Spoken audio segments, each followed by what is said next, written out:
Gowri's cook ട്യൂബിലേക്ക് എല്ലാവർക്കും സ്വാഗതം. ഇന്ന് കടുകെണ്ണ ഉപയോഗിച്ച് നാരങ്ങ അച്ചാർ ഉണ്ടാക്കുന്നതാണ് കാണിക്കാൻ പോകുന്നത്. ഇതേപോലെ അച്ചാർ ഉണ്ടാക്കുകയാണെങ്കിൽ ഒരു വർഷം അതിൽ കൂടുതലും കേടാകാതിരിക്കും. വീഡിയോ കാണാം. അച്ചാർ ഉണ്ടാക്കുന്നതിന് വേണ്ടി നല്ലപോലെ വിളഞ്ഞു പഴുത്ത ചെറുനാരങ്ങ 1.5 കിലോ എടുത്തിട്ടുണ്ട്.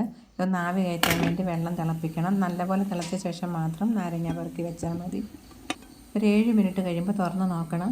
നല്ലപോലെ അമങ്ങിയിട്ടുണ്ടാവണം. ഇല്ലെങ്കിൽ വീണ്ടും ഒരു 3 മിനിറ്റും കൂടെ വയ്ക്കാം. നാരങ്ങ വെടിച്ച് കീറരുത്. ഇതുപോലെ അമങ്ങിയാൽ മതി. ഇനി ഓരോ നാരങ്ങയും നല്ലപോലെ തുടച്ചെടുക്കണം. അതിനുശേഷം വീണ്ടും കുറച്ച് എണ്ണ ചൂടാക്കാൻ വെച്ചിട്ട് ആ എണ്ണയിൽ കിടന്ന് നാരങ്ങ ഒന്നുകൂടെ വാടണം. ഇപ്പോൾ എല്ലാം തുടച്ചെടുത്തിട്ടുണ്ട്. ഇനി നമുക്ക് എണ്ണ ചൂടാക്കാൻ വെക്കാം. അതിന് വേണ്ടി പതഞ്ജലിയുടെ കടുകെണ്ണ ഞാൻ എടുത്തിട്ടുള്ളത്. കുറച്ച് എണ്ണ ഒഴിച്ചൊരാവി വരുന്ന അളവിൽ ചൂടായ ശേഷം നാരങ്ങ ഇടാവും.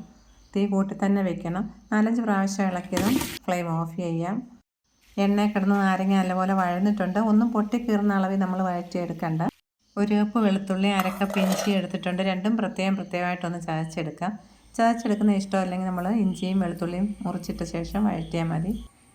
ആവി കയറ്റിയ ശേഷം തുടച്ചെടുത്തതുപോലെ തന്നെ ഇപ്പോഴിതിലുള്ള എണ്ണയും ഒരു തുണി വെച്ച് തുടച്ചെടുക്കണം. ചിലപ്പോൾ ഒരു കയ്പ്പ് വരും, അതുകൊണ്ടാണ് ഇങ്ങനെ ചെയ്യുന്നത്. നമുക്കിഷ്ടമുള്ള വലുപ്പത്തിൽ നാരങ്ങ മുറിച്ചെടുക്കാം. ഞാൻ 4 കഷ്ണങ്ങളായിട്ടാണ് മുറിച്ചെടുക്കുന്നത്. ഇനി പാത്രത്തിലേക്ക് കടുകെണ്ണ ഒഴിക്കാം. ആദ്യം കായം ഒന്ന് വറുത്തെടുക്കാം. NSൻ്റെ കട്ടിക്കായം എടുത്തിട്ടുള്ളത്. നല്ലപോലെ ഒന്ന് വറുത്ത് തണുത്ത് കഴിയുമ്പോൾ പൊടിച്ചെടുക്കാം. കട്ടിക്കായം ഇല്ലെങ്കിൽ കായപ്പൊടി ചേർത്താലും മതി. ഈ കായം ചേർക്കുന്നതിനാണ് ടേസ്റ്റ് കൂടുതലുള്ളത്. വെളുത്തുള്ളി ഇഞ്ചി ഒന്ന് നല്ലപോലെ വഴറ്റിയെടുക്കണം. അടിക്ക് പിടിക്കാതെ ഇളക്കിക്കൊണ്ടിരിക്കണം. ഇപ്പോൾ നല്ലപോലെ വഴന്നിട്ടുണ്ട്, ചുവക്കാൻ തുടങ്ങിയിട്ടുണ്ട്. ഇനി ഇതിലേക്ക് 1 ടേബിൾ സ്പൂൺ കടുക് പരിപ്പ് ചേർത്ത് അതും ഒന്ന് മൂക്കണം. അതിനുശേഷം മുളക് പൊടി ചേർക്കാം. എരിവ് കുറഞ്ഞ കാശ്മീരി മുളക് പൊടി 150 ഗ്രാം ചേർത്തിട്ടുണ്ട്. എരിവുള്ള മുളകാണെങ്കിൽ ഒരു 100-125 ചേർത്താൽ മതിയാവും. നമ്മുടെ എരിവിൻ്റെ അനുസരിച്ച് ചേർക്കണം. അപ്പോൾ ഈ ചൂടിൽ മുളക് നന്നായിട്ട് മൂത്തോളും. ഇനി 100 ഗ്രാം ഉപ്പുപൊടിയാണ് ചേർക്കുന്നത്. എല്ലാം കൂടെ നന്നായിട്ടൊന്ന് ഇളക്കി യോജിപ്പിക്കണം. കൂടെ 1/4 ടേബിൾ സ്പൂൺ ഉലുവ വറുത്ത് പൊടിച്ചതും കൂടെ ചേർക്കുന്നുണ്ട്.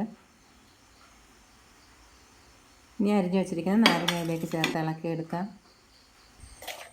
മഞ്ഞൾപ്പൊടി ചേർക്കാൻ വിട്ടുപോയി, ഇനി ചേർത്താലും മതി. 1/4 ടേബിൾ സ്പൂൺ മഞ്ഞൾപ്പൊടി ചേർക്കുന്നുണ്ട്.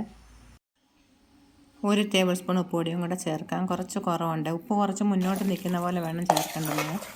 ഇനി നമുക്ക് കായപ്പൊടി ചേർക്കാം. 1/4 ടേബിൾ സ്പൂൺ കായപ്പൊടി ചേർത്തിട്ടുണ്ട്. നാരങ്ങ അച്ചാറിൽ ഉപ്പ് ചേർക്കുമ്പോൾ നമ്മൾ കുറച്ച് കൂടുതലായിട്ട് തോന്നുന്ന അളവിൽ ചേർക്കണം. അപ്പോഴേ മസാലയൊക്കെ പിടിച്ച് കഴിയുമ്പോൾ ഇതിൽ കറക്റ്റായിട്ട് ഉപ്പ് കാണത്തുള്ളൂ. അച്ചാറിട്ടൊരു 15 ദിവസമെങ്കിലും കഴിഞ്ഞിട്ടെടുക്കണം. അപ്പോഴേ മസാല നന്നായിട്ടൊന്ന് പിടിച്ച് വരത്തുള്ളൂ. ചൂടാക്കി വെച്ചിരിക്കുന്ന കടുകെണ്ണ 1 ടേബിൾ സ്പൂൺ അളവിൽ ഈ ബോട്ടിലേക്ക് ഒഴിച്ചിട്ട് എല്ലാ ഭാഗത്തും ആകുന്ന മാതിരി ഒന്ന് ചുറ്റിച്ചെടുക്കുക. അതിനുശേഷം അച്ചാർ തണുത്തിട്ട് വേണം ഈ ബോട്ടിലേക്ക് ഇടേണ്ടുന്നതും. അച്ചാർ സൂക്ഷിക്കുന്ന ബോട്ടിലുകളിൽ വെള്ളമയം ഉണ്ടായിരിക്കരുത്. നന്നായിട്ട് ഉണങ്ങിയതായിരിക്കണം. അതുപോലെ പ്ലാസ്റ്റിക് പാത്രങ്ങളിൽ അച്ചാർ ഉപയോഗിക്കരുത്. ഇപ്പോൾ നോക്കിക്കേ, ഇതിൽ എണ്ണ വളരെ കുറച്ചേ ഉള്ളൂ. 3-4 ദിവസം കൂടെ ആകുമ്പോൾ കുറേ കൂടെ എണ്ണ ഇതിൽ ഊറി വരും.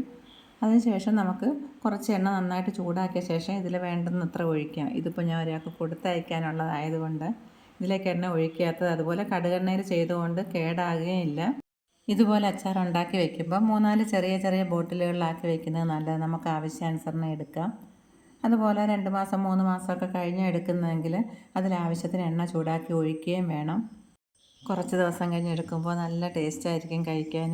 മറ്റൊരു വീഡിയോയുമായി വീണ്ടും കാണാം. Thank you.